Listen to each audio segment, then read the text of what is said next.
Hello everyone, so welcome back to my channel, and today in my PowerShell series of beginners to professional I'm going to discuss the overview of shell scripting. I just wanted to clear it here because in my first video I talked about the PowerShell overview, not about the PowerShell scripting overview. So there's a small difference in PowerShell and PowerShell scripting. The PowerShell script is a series of commands that's saved in a file and can be executed multiple times or as per requirement.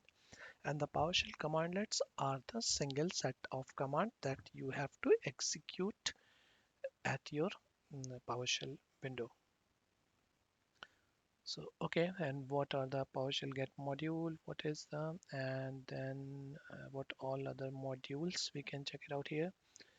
And running, how we can run the PowerShell script for each loop, if construct, for construct like the for loop, and if then else, the condition mark. And we will discuss do while, some other constructs, what all are available. We will see get content, how we can take an input from a text file, how we can use an import CSV to take the input from CSV file, and then we will see the values that might change. That means the input from runtime user input, and then we will for that we have to use the read host and commandlet. We will see the get credential, how it works, and how we can put the comments in the documenting a script. When we are topping a script, you have seen the couple of informational rows are there that are not participating in execution, but it shows the script related information, just like comments, if you're familiar with programmings. Okay, so let's start with this and see how it's go. Okay, when we are talking about the Windows PowerShell script, where uh, when we require an script, because we can execute the commands at PowerShell prompt itself only.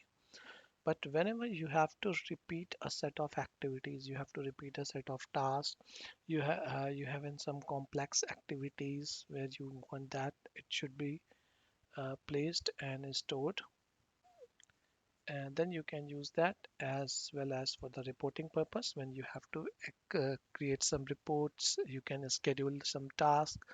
I will show you how we can set up a health check script, etc. That will cover in my upcoming video. Most probably I will not able to cover this in this video itself only. So in upcoming video I will show that how we can configure an health check script, etc. One more thing I just wanted to mention it here. Whenever you are going to save a file for the PowerShell script, it should have an .ps1 extension. So you have to add a PS1 extension. You can use your notepad for editing or creating a script. You can use PowerShell ISE. In my first video, I shown about that, so that you can use also to edit or create your scripts. Okay. To run any script, you can directly run it from your file explorer. You can run it from PowerShell, and this is the recommended way to run it. As a recommendation, Powerwall PS1 file extension should be associated with Notepad. So whenever you are trying to open a double click on that file, it will be open in Notepad. To just avoid as in uh, like if it's a PS1 and it's automatically executed. So what will happen next?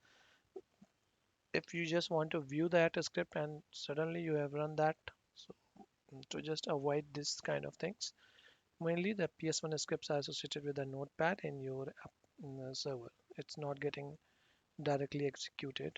You can run it from your shell PowerShell window, the script where you can mention your complete path. You may enter a relative path like if it's exists in the subdirectory, etc. Or you can, if you are in the same directory, the file exists, then you can run it from local one.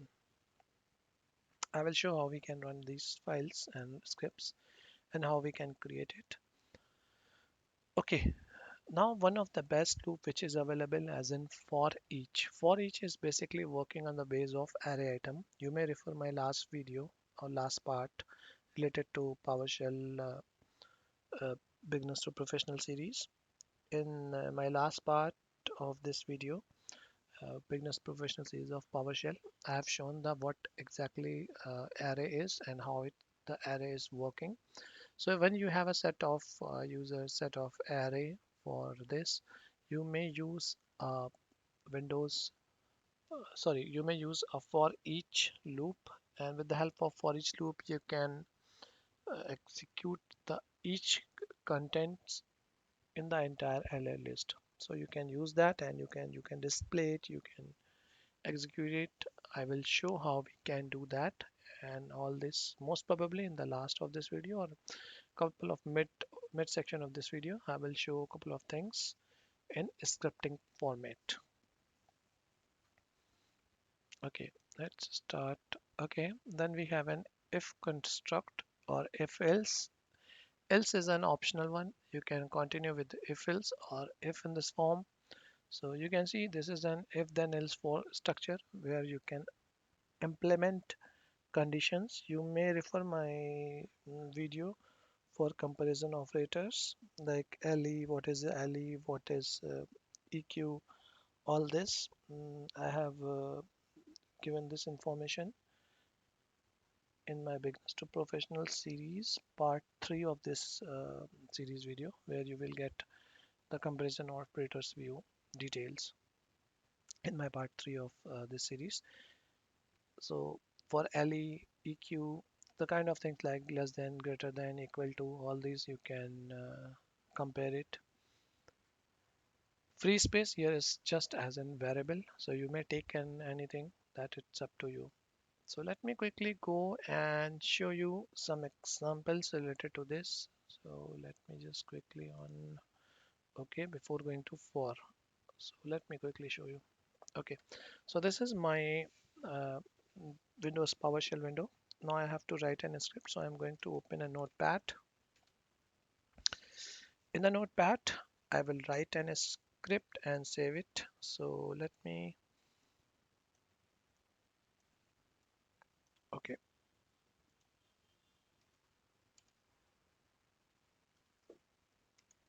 let me increase the size of font so visibility will be more. Okay, right hyphen host. Okay, welcome to my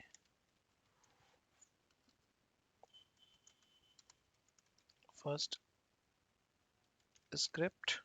Okay, I'm just saving it. How we can save it? Just click on save as. In the double quotes, I'm just typing it test.ps1.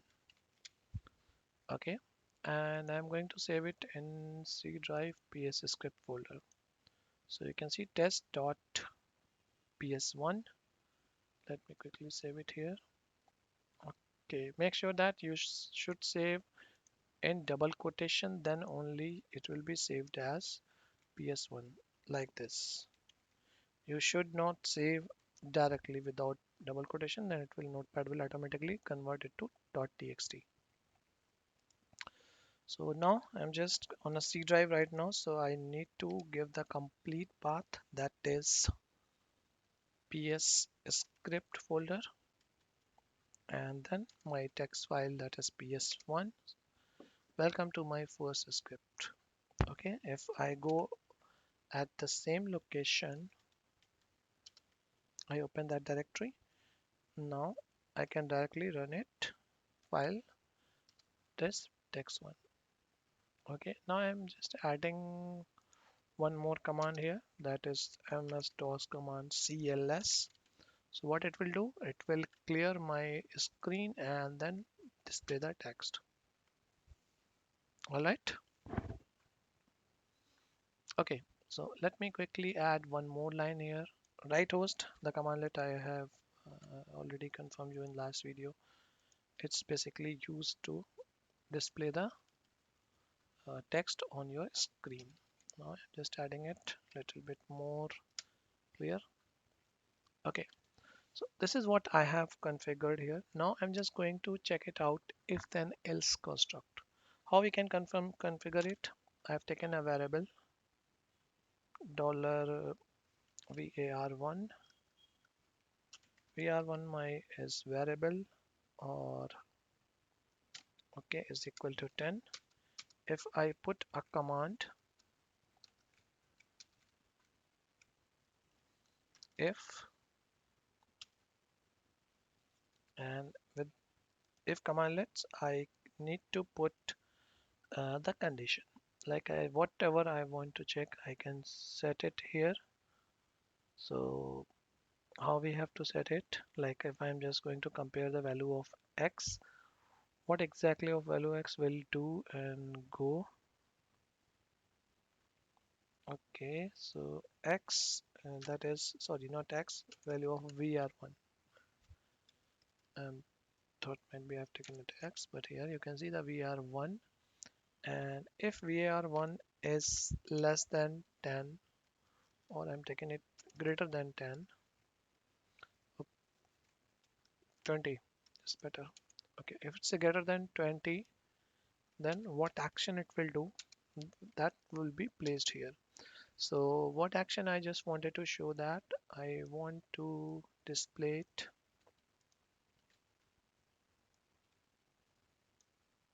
var1 is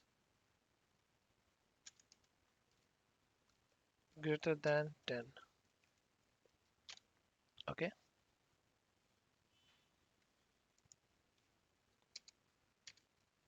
I don't want to put it else right now. So if it is a value is more than 10 and I just saved that, after saving let me go ahead and execute it.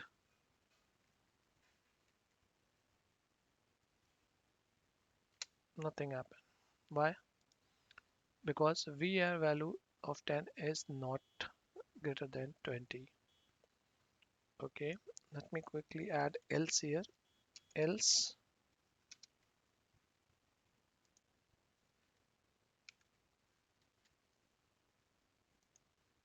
even I can put a text as 20 here because I have placed the condition for 20. I'm just going to put it lt, that is less than. I have added an else part also here. Now let's see what will happen. Let's just save it.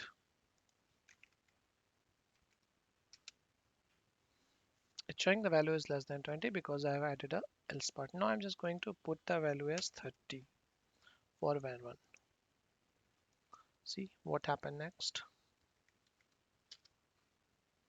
Okay, now the value is 20. This is change. So if then else or if else is working in the same pattern. When if you will put a command instruction, here you can place a condition and then you can put a write your set of activities that you have to perform when this condition is true. When then if it's this condition is not true, then you can add the else part here. Okay, I will show if for each loop also in this video itself only, but might be little bit later on once we move couple of more thing and try to structure it. Okay, for the for loop we have an for loop where we have to perform a set of activity for a number of times. I want to perform activity for 10 times, 100 times. In for each it's basically based on array. In the for loop or for construct, it's basically depend on a number of times whatever you decide. So how it's basically working, let me quickly show you in this another script. I am taking another script as, let me quickly save it as a test2. So this script will remain same and then I will be going with script 2. Make sure you are saving in double quotes. Now I'm just clearing it off. Okay,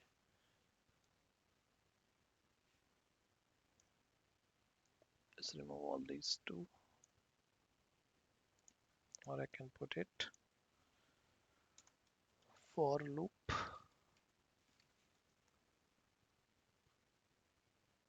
How we can do that? Let me quickly show you. Type for, take a variable, for example, dollar number is equal to 1. It will start with 1. Put a semicolon. If you studied about C language or C++, all those, or Java, so the looping is similar here. Only the way of placement is little bit different. Like here, dollar number. Now you have to add LT. Like we use less than, we use greater than sign in the programming languages, but now here you have to type LT, LE, less than, greater than, this kind of things. So what it will do, see how, sorry, only semicolon and dollar num plus plus.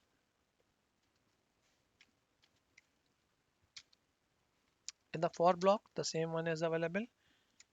Everything, whatever you will mention here in these two parentheses or these two brackets,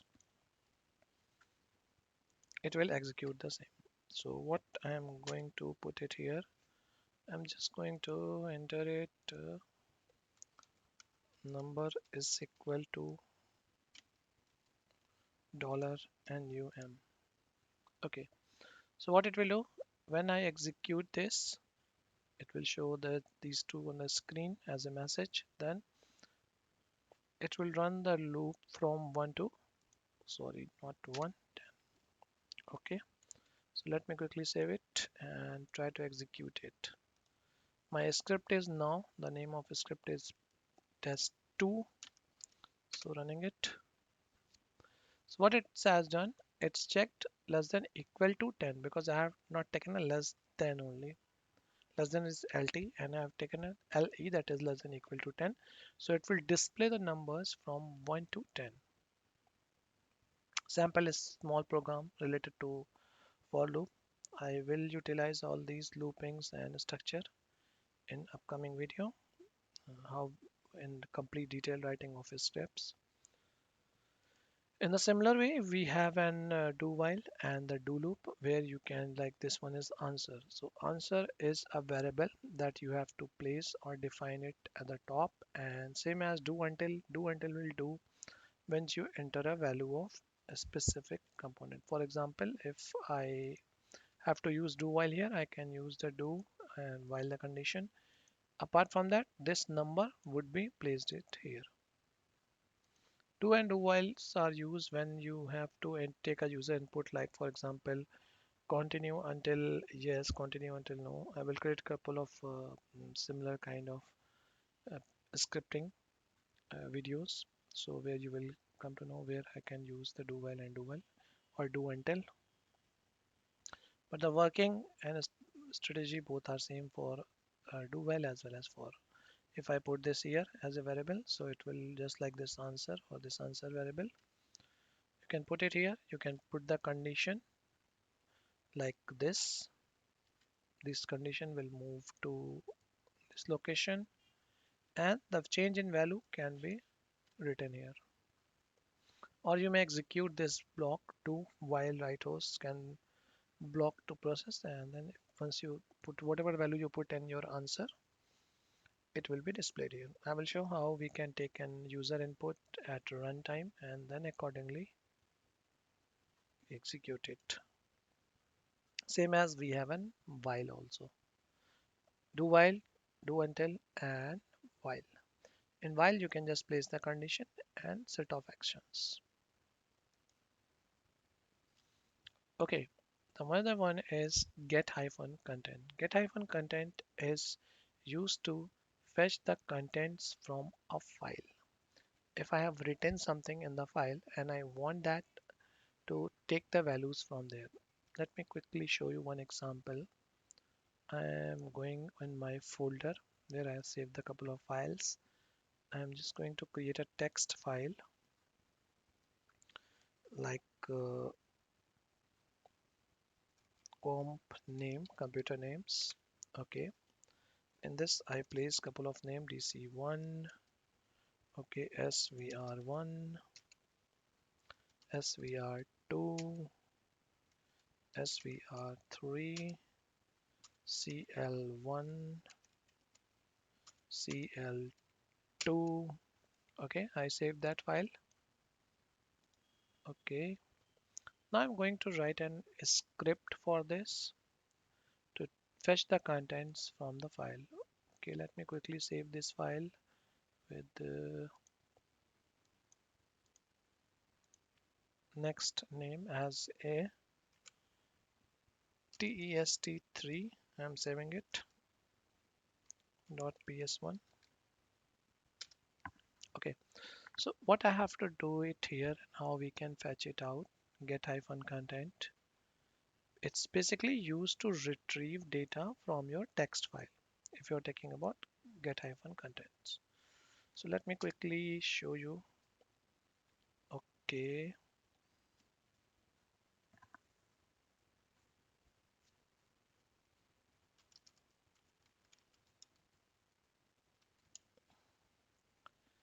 get-content, and I need to assign it to a variable.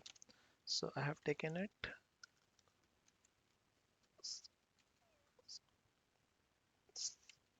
compan is your computer name, just a variable name, nothing else. Get-content, and this I have to put a name of I have to give the path. How we can put the path like this, double quotation, I am just going to give the path. If it is a local path, you can like type like this. If it's a path which the file is stored in a different location, you can type like this, c:/ and something. So here I have a file name is comp name.txt. I hope I did not forget that name. Okay, so I have placed the name as comp name.txt. If I try to print it, I can just simply print this. Let me show you what exactly result will be there. /text3.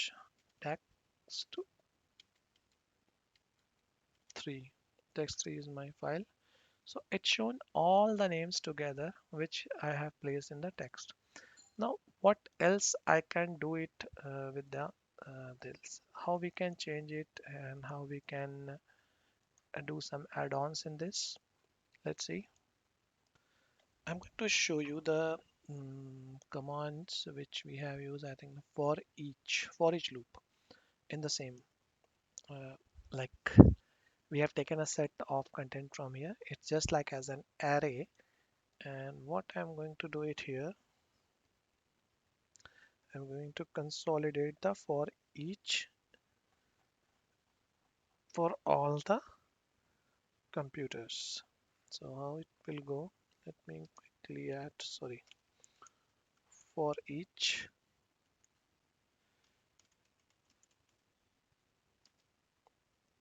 dollar comp computer in dollar compn. So this is the variable where I placed entire array value, this one, and this is the another variable that I have taken to execute this loop, and I will retrieve the value from this array to each value in this variable, and later on in this variable comp, and then I will execute that. Let me quickly show you. Right host.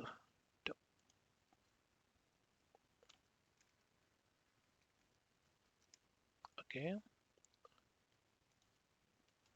okay. The value, I'm just going to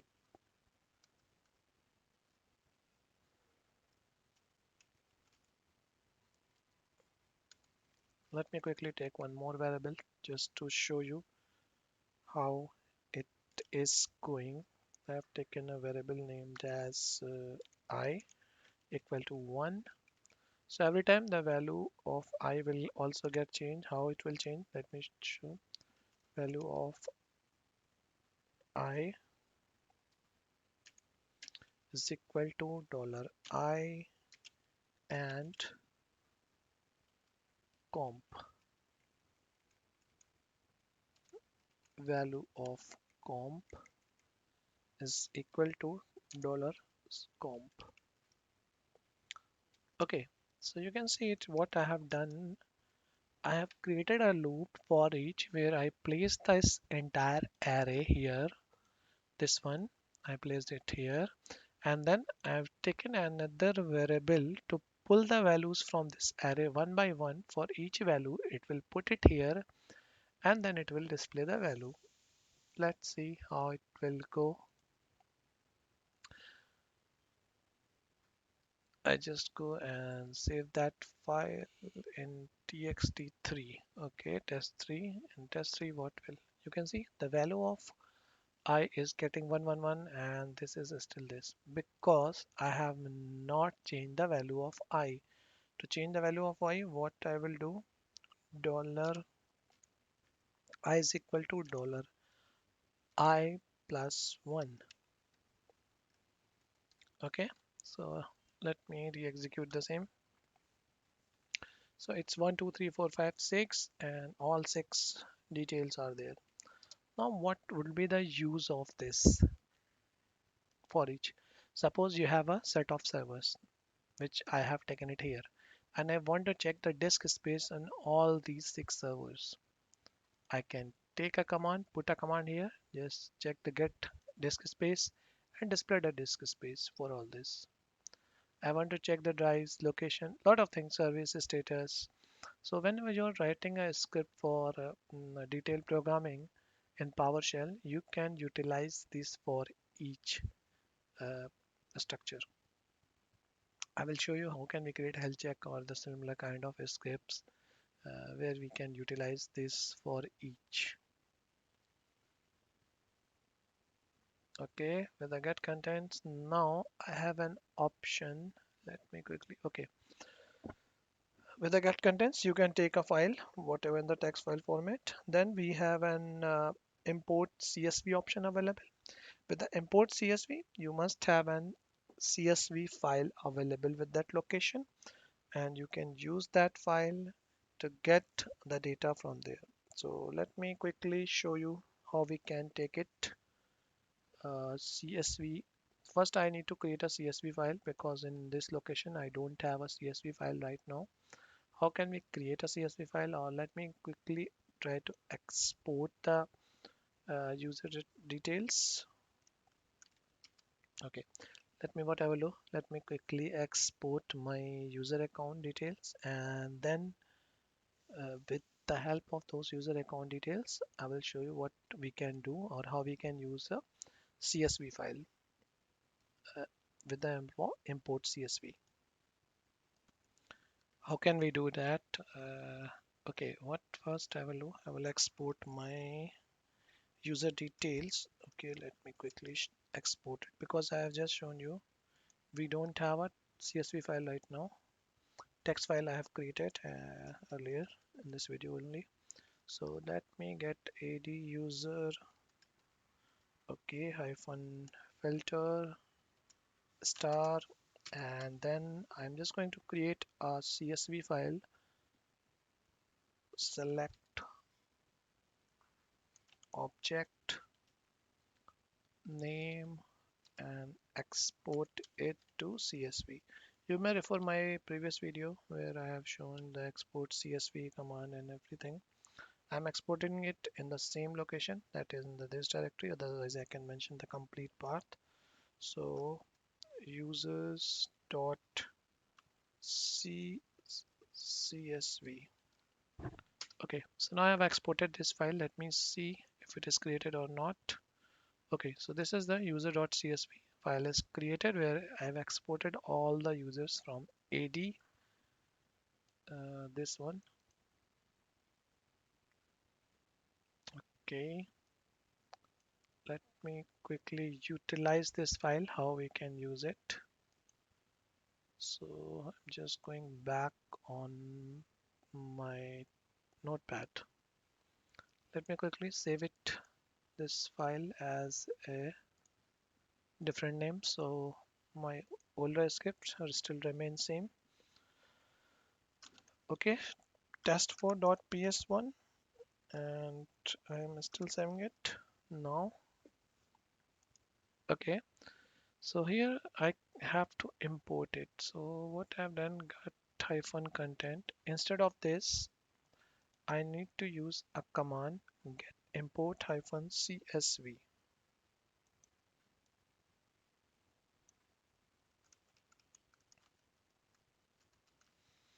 and I have to give the path. The path is users.csv. So now it will do, it will take a file, uh, user all or users. Now I can execute that file in the same way also if I want. So let me change it to user in users.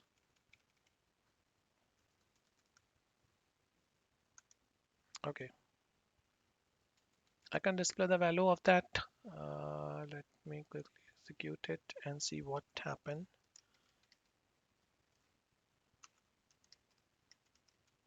4. Okay, it's not showing any value because I have not changed the variable name here. That should be user, because I changed the variable out in the top. So it just save it and let me execute it. Okay, so now you can see the value is there, but the value which is displayed here as athlete name is equal to login, because it's taking a complete value. It's not taking a specific value. So I can just add it like this in the form of property. So let me see what exactly happened. It's changed something or not, because name is a placeholder variable. So it's still not saying. Okay, let me quickly move this from here and take another variable name as temp user, because this value is coming somewhere from Active Directory. That's why it's stored in this form. Uh, it's just not as in text only. So $temp.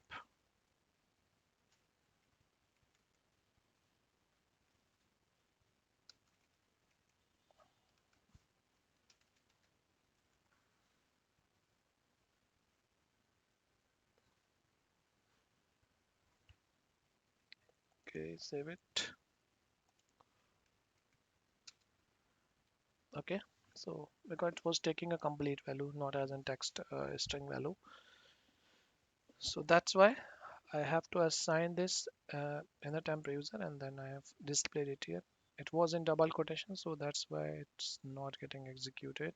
And that was a CSV file, not a text file. That's why it's inherited all the structured value. Now I can see all the users which are exist in my Active Directory. If I run this command, okay, let me just run this command. You will be getting almost similar output. See, this is what we have here. This is what we have here. So this is how it's working, the import-CSV. Now, what else we can use it here? So let me quickly add something here to show you how we can use it. Okay, let me, I have added a name. If I add something else, what I can add it? Let me see what additional parameters I can use it. Okay, I can use status as, or I may use UPN. Might be UPN will not be available for all the accounts, but still.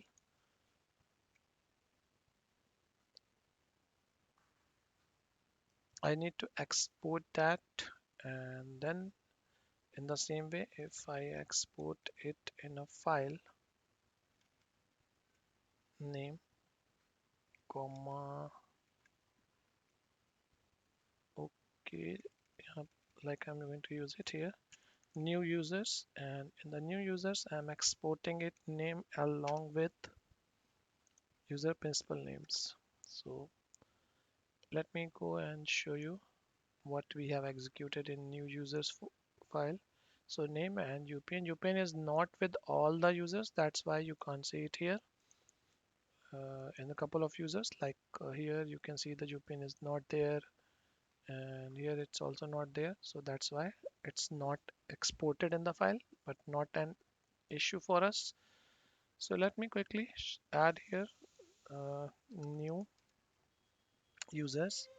We have just updating the file name on that, so we can have a look how it's going. Okay, I is nothing else, you can leave it as it is. So let me have updated the name user, and here I need to add part as UPN because I have taken a two variables here. So I'm taking it user principal name and like this. So temp UPN. So this is the difference between CSV and non-CSV, like the text file. In the text file, you have to use two different files because it's taking a single array. But in this, it's a form of list, or you can say it's okay. I just save it and show you. Let me quickly show one more thing. Value of user name, and this is equal, should be equal to dollar users, not user, it's tem user, and UPN is equal to.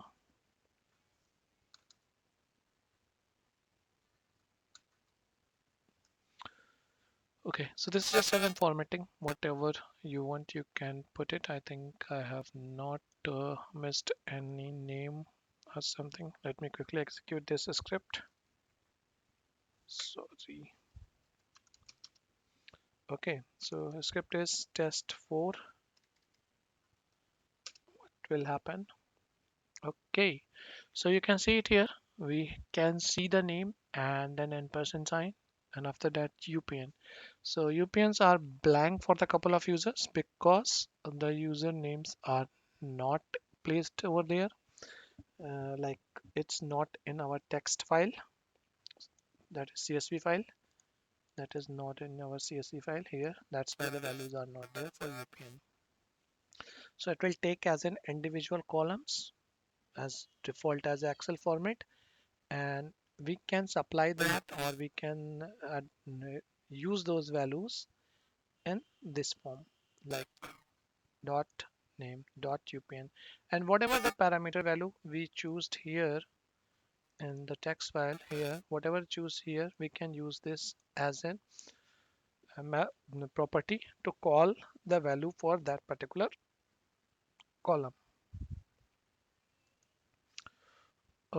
Okay, so the same, these are the way where you can use it. You can do one more thing which I have not done. So let me show you in the same pattern way. I have executed this command here to export the file. But now what I'm going to do it, I'm going to consolidate everything in the same script. How we can do that? Let me show you.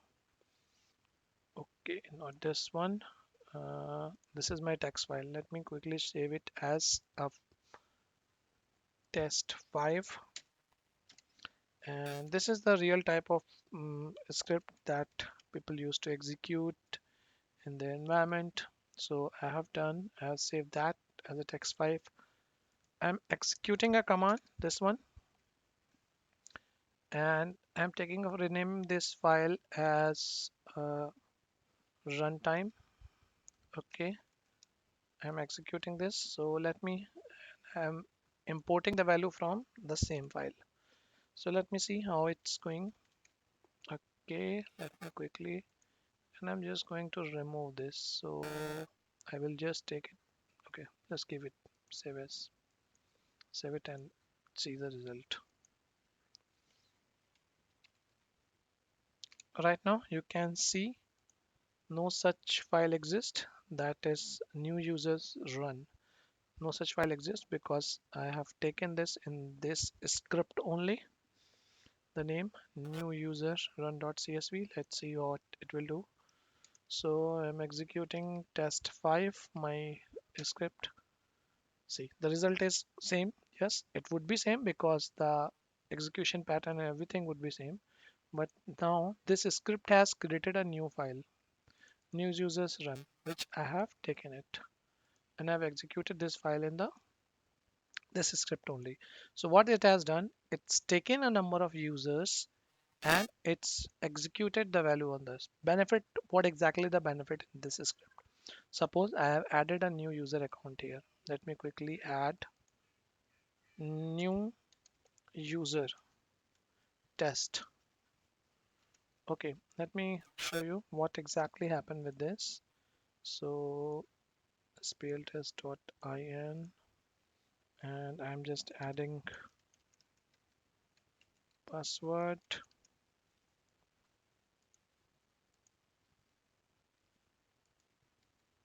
Okay, I've created one more user here, this one.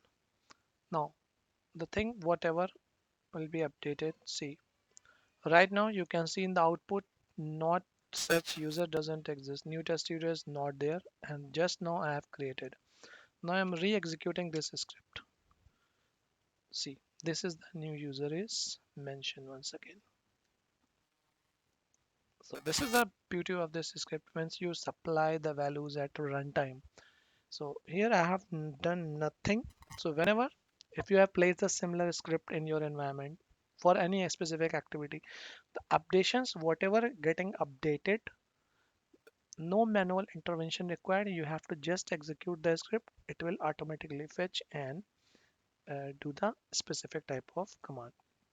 Same way I can use it for uh, execution of computer health checks. Suppose if you take a value at runtime and execute it, it will work in the same way. Even I don't want to use this structure, I can directly pull these values and assign it to this variable. So that will also work in the same way for scripts. If I just copy this content from here and put it here, so no use of file required then. And if you see the file right now, the new run file where you will see this new test user, which you have just created. That was not available in this because it was the older one. This is how the import CSV command is work. Okay, now what else? We have to identify values that might be get changed. Yes, if you have to enter a value at runtime, you can accept from the user input. It's basically talking about how we can accept a value. If you want to search a specific event on a domain controller, you can enter an event ID and the PowerShell script will search that event in your event log file. Same way, if you want like anything that you want to enter at runtime, you can use this command. The command is read hyphen host. So you have to assign a variable with that, and then sorry, you have to assign a variable with that, and then you can use it. How it is working? Let me quickly show you. Okay, I'm just taking a save and I'm trying to open my first script. If you want, you can just click on all files to get your script. Okay, I'm just trying to update my one of the script. Let me quickly save as with test6.ps1. Okay, and I'm just removing everything.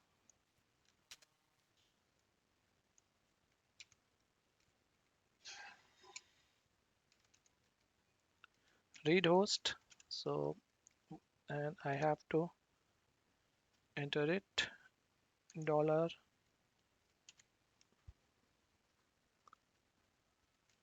input is equal to read host, and you can mention the text forms like this, whatever thing you want to mention it here. Example, enter number. Okay, I just change it to new only.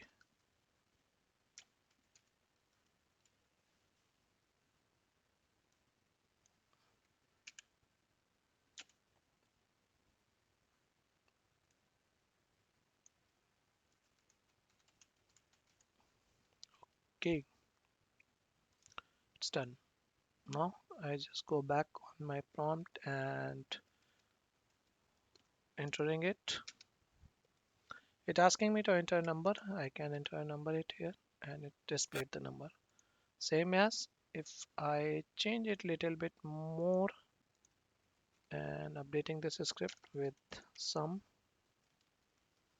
Okay, enter value of x and y and calculate it. Value of x, and I'm adding this number is x. Okay, and enter a value of y. So I just going to take a enter value of x and y, and then dollar sum is equal to dollar x plus dollar y. Okay, these are the just examples. You can take anything, whatever you want.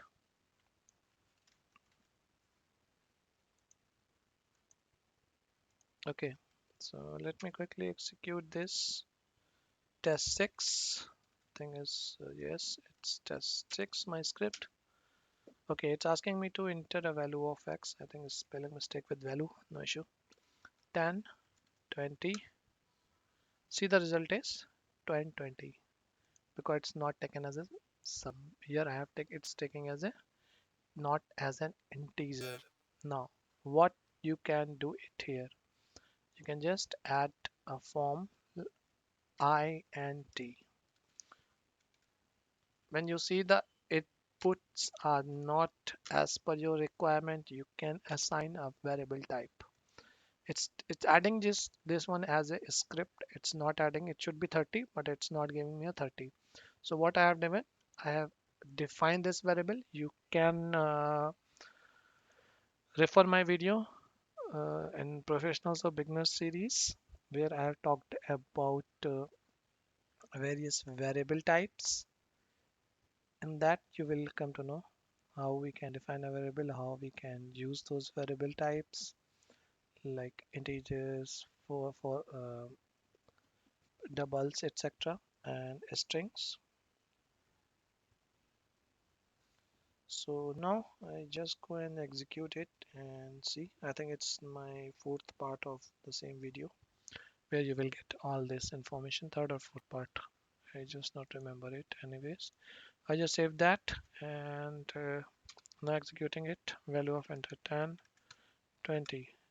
Now the sum is 30 because somehow it's PowerShell has not understand that variable and it's taken this variable only as a string, so that's why it was giving me a previous output that was 10 20 together instead of giving a sum. So no issue, I have just placed that as an integer here to make sure it should be treated as integer variable instead of string one. That's why it's recommended to use whenever you require it, and you not to ensure that the value should be in the specific type of variable object, so you can refer that way only. So you may refer my last, I think, fourth part of this video, the series beginners to professional. You will come to know this variable definitions. And what next we have? Okay, we have a Get-Credential. This is a user credential acceptance box. You want to, okay, let me quickly show something. Right now in my PowerShell, if I want to access an Azure uh, environment. My let me try to connect it. Connect hyphen ms online services. Now I have to enter a credential here. How we can enter a credential? So for that, I need to take a credential and put it in a variable. In this such kind of scenarios, okay, let me show. If I put a command get hyphen ms ol user, okay, sorry, I think okay, see, it's saying you must call the connect msol service commandlet before you calling the other commandlets, because right now I am not connected with my Office 365 environment or MS Online environment or Microsoft 365 environment. So let me quickly do one thing. I can just take a variable name CRED or just as a credential where I'm going to store my credentials.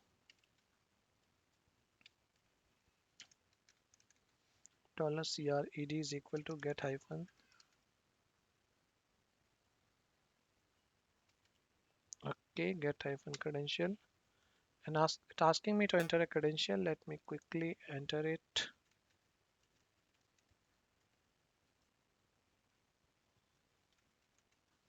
If I did not forget my credentials properly, anyways. Then I can use this connect hyphen ms o else service hyphen credentials, and I can enter the variable which I have taken it. I hope I did not. Yes, it's good. I did not forget that. Okay, now if I am running an MSOL user, so it will fetch the data from MS Cloud. So these are the users basically. I already synced over my cloud network or my MS 365, Microsoft 365 environment. So I am just trying to pull it data from here. So in the such kind of scenario, when you have to enter a credential, you can use this get credential. That can be used in PowerShell scripting as well as in your normal commandlets for input. You can export those credentials in the form of CLI XML. So let me show you this one also quickly. Okay, I have already taken .cred credential. If I want to export it, export hyphen and CLI XML. This is a recommended way. CLI XML and C colon PS script is my folder, and I can export it over there. Okay, I am taking it CRE.xml file. This is what the command I am going to execute it. So it will securely store your credential. Okay, it's saying cannot find the up part of path. Okay, might be. Hmm. A scripts folder or a script folder. Let me quickly check it. Okay, it's a scripts, not a script folder. No issue. Okay, so it's exported because earlier I just enter incorrect path. So this is the CRE where it's exported the credential. So the password is not in a readable form. It's just as an hash form value, and it's completely encrypted one. You cannot read it. It's in secure format to store the credential of this account. Okay, so this is what we discussed CLI XML in my last video. I think I discussed about that. How can we export it? And we can export it here. I have just shown it you. So credentials can be exported, can be stored, and can be import also in the same way. Okay, so okay, the last and not the least, but yes, this is most important thing when you are trying to add something in the script and that you don't want to execute at the time of execution. So that can be placed in this form. If you have a single line, you can put it like this. If you want to put a block, you can put like this. What exactly it is, let me go back in my script and okay, I can just add a single line. This one hash, it's just as in comment, it will not execute. Sample of int variable. Okay, so this is what I just entered as a single line. It's basically these are the lines are added to understand the script block. I save that. If I execute this,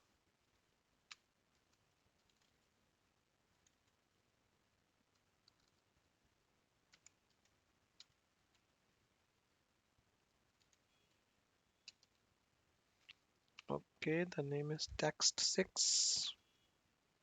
Test6 is my script.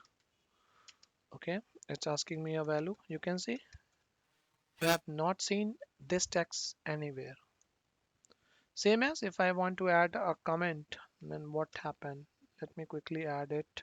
Comment from my mistake. I pressed star key. Okay, start a comment from here, and I am going to end it here. Now see what will be happen. What will happen? It everything marked as comment. And when I execute this script, nothing will be there. Only the first two lines will be printed. See, read host and line, and that's it. Because I marked everything is in the comment section. If I go and put this comment and it here, what will happen? It will print the last line, but it will not execute these two. See, now, so this type of content can be used here in this form, like it will ask value of x and y, then